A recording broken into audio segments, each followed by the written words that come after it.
मध्य प्रदेश में अब नगर निकाय और पंचायत चुनाव ओबीसी आरक्षण के साथ होंगे। सुप्रीम कोर्ट ने इस मामले पर अपना महत्वपूर्ण फैसला दिया है। मध्य प्रदेश में नगरीय निकाय एवं पंचायत के चुनाव ओबीसी आरक्षण के साथ होंगे।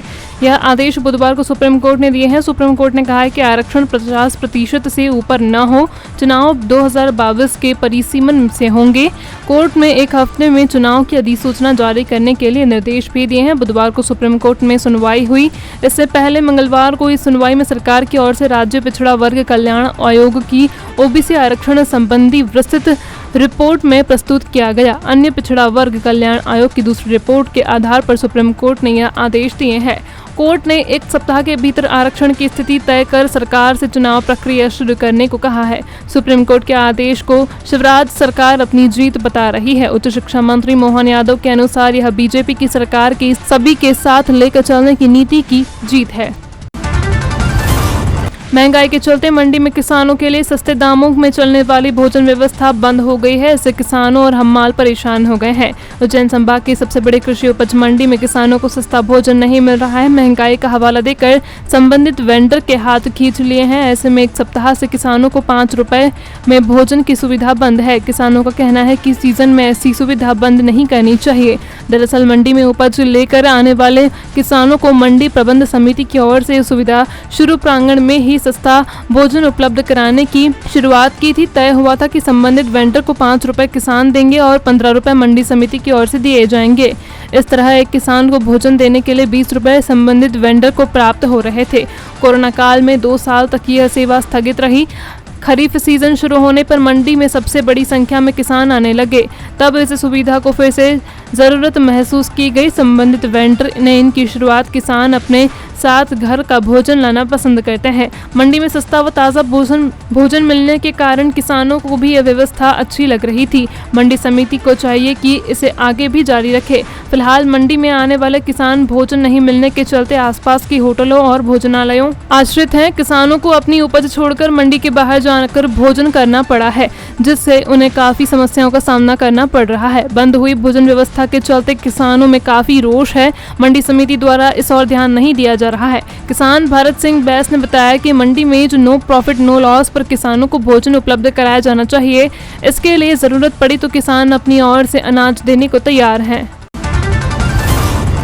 कलेक्टर आशीष सिंह ने टाटा कंपनी के बेतरतीब कामों पर नकेल कसते हुए कहा कि सीवरेज के कामों पर और सख्त मॉनिटरिंग की जाएगी। उज्जैन शहर में टाटा कंपनी द्वारा सीवरेज पाइपलाइन का कार्य किया जा रहा है।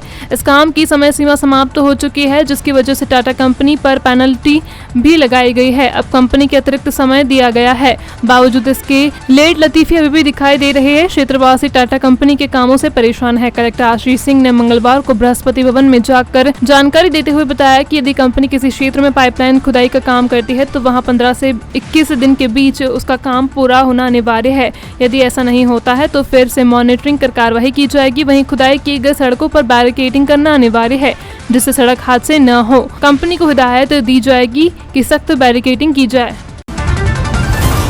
तराना में पति पत्नी के झगड़े के बीच बचाव के दौरान पति की मौत हो गई। बेटे ने झगड़े में अपने ही पिता के सिर पर लाठी से वार कर दिया। मामले में तराना पुलिस ने प्रकरण दर्ज किया है। उज्जैन के तराना के पास नया खेड़ा गांव में एक पुत्र ने 75 साल के वृद्ध अपने ही पिता को सिर पर लाठी से वार कर दिया। गंभीर रूप से घायल इस वृद्ध को उज्जैन जिला अस्पताल लाया गया, जहां उनकी मौत हो गई।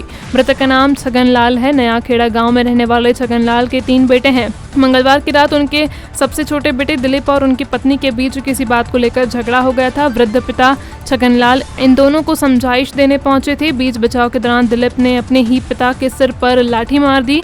उनके सिर पर गहरी चोट आई है। अचेत हालत में उन्हें तराना अस्पताल ले जाया गया, जहां उन्हें उज्जैन रेफर किया गया। उज्जैन के जिला स्तरीय 2 दिवसीय स्वास्थ्य शिविर में करीब 1000 से ज्यादा गंभीर मरीजों ने अपना परीक्षण कर इलाज प्राप्त किया है। नागरिकों को गुणवत्तापूर्ण स्वास्थ्य सेवाएं प्रदान किए जाने हेतु प्रदेश के प्रत्येक जिले के साथ साथ उज्जैन के शासकीय मातृ एवं शिशु चिकित्सालय चरक भवन में 2 दिवसीय जिला स्तरीय स्वास्थ्य शिविर का आयोजन किया गया। पूरे जिले से आए हजारों से ज्यादा गंभीर मरीजों ने लाभ लिया। स्वास्थ्य शिविर का शुभारंभ उच्च शिक्षा मंत्री डॉक्टर मोहन यादव, सांसद अनिल फिरोजिया आदि जनप्रतिनिधियों की उपस्थिति में संपन्न हुआ।